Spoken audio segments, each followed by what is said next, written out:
అంటే ప్రస్తుతానికి ఎల్ఓసి దగ్గర కానీ ఎక్కడైనా సరిహద్దుల్లో ప్రశాంత వాతావరణం ఉన్నప్పటికీ కూడా 2 రోజుల క్రితం మనం చూసే ఏదైతే కాల్పుల విరమణ ఒప్పందం ప్రకటించిన తర్వాత కొన్ని గంటల్లోనే దాన్ని బ్రేక్ చేసిన పరిస్థితి కూడా మనం చూసాం.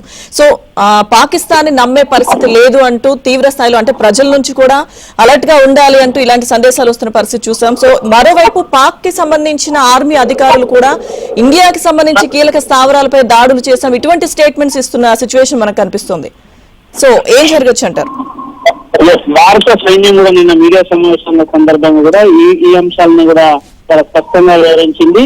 దాదాపు 9 స్థావరాల పైన పాకిస్తాన్ 9 ఉగ్రవాద స్థావరాల పైన ఏ విధంగా దాడి చేస్తాం వాటికి సంబంధించిన ఫుటేజ్ సైతం కూడా ఏకంగా మీడియాకు వెల్లడించడం జరిగింది. అదే విధంగా భారత్ అనేక చర్యలు తీసుకుంటుంది. ఇప్పటివరకు లైన్ ఆఫ్ కంట్రోల్ దగ్గర కొంత ప్రశాంత వాతావరణం ఉన్నప్పుడు కూడా మరోవైపు జమ్మూ కావచ్చు ఇతర పరిసర ప్రాంతాల్లో కూడా కొంత ప్రశాంత వాతావరణం. కానీ కాల్పుల విరమణకు నా సందర్భంలో ఓకే చెప్పిన అనంతరం వెంటనే దాదాపు 5 గంటల కాల్పుల విరమణకు స్వప్తి చెప్తే తిరిగి 3 గంటల లోపే మరోసారి కాల్పులు జరిగింది. పాక్ దుశ్చర్యలకు పాల్పడింది. దానికి సంబంధించిన అంశం కూడా భారత ప్రభుత్వం అత్యంత సీరియస్ గా అంశాన్ని తీసుకుంది.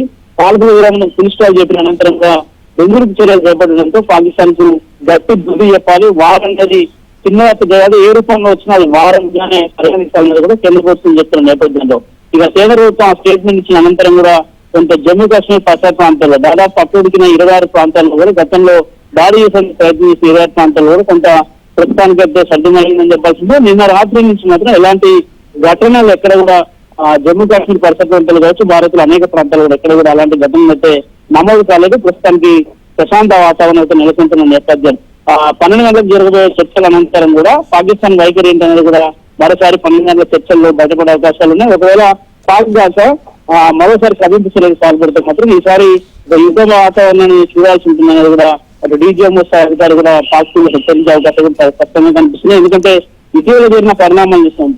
అమెరికా జోక్యంతో కొంత భారత్ వెనక్కి తగ్గినప్పటికీ కూడా యుద్ధం మాత్రం కొనసాగుతున్న అంశాన్ని చాలా స్పష్టంగా కూడా భారత ప్రభుత్వం చర్చ చేస్తున్న నేపథ్యంలో ఈ రోజు దాకా అలాంటి లైన్ ఆఫ్ కంట్రోల్ దగ్గర మొదటి రోజు కొంత ప్రశాంత వాతావరణం, ఈ రోజు రాత్రికి ఏం జరుగుతుందో కూడా కొంచెం చూడాల్సి ఉంటుంది. ఒకవేళ దాకా లైన్ ఆఫ్ కంట్రోల్ దగ్గర కావచ్చు అటు జమ్మూ కాశ్మీర్ పరిసర ప్రాంతాల్లో కావచ్చు పిఓసి వెంట ఎక్కడైనా కాక కొంత పాకిస్తాన్ మాత్రం దుశ్చర్యలకు పాల్పడితే మాత్రం ఈ రోజు దాని తీవ్రత కూడా మరింత పెద్ద ఎత్తున ఉండే అవకాశం ఉంది. ఎందుకంటే ఆపరేషన్ సింధు విజయలేదు అనేది కూడా నిన్న ఆర్మీ అధికారులు మీడియా సంబంధించిన సందర్భం కూడా ఇదే అంశాన్ని స్పష్టం చేసిన నేపథ్యంలో భారత బలగాలు మాత్రం ఎప్పటికప్పుడు కూడా సన్నద్ధతోనే ఉన్నాయి. ఖచ్చితంగా దీనికి మూల్యం చెల్లించే అవకాశాలు చాలా స్పష్టంగా కనిపిస్తుంది.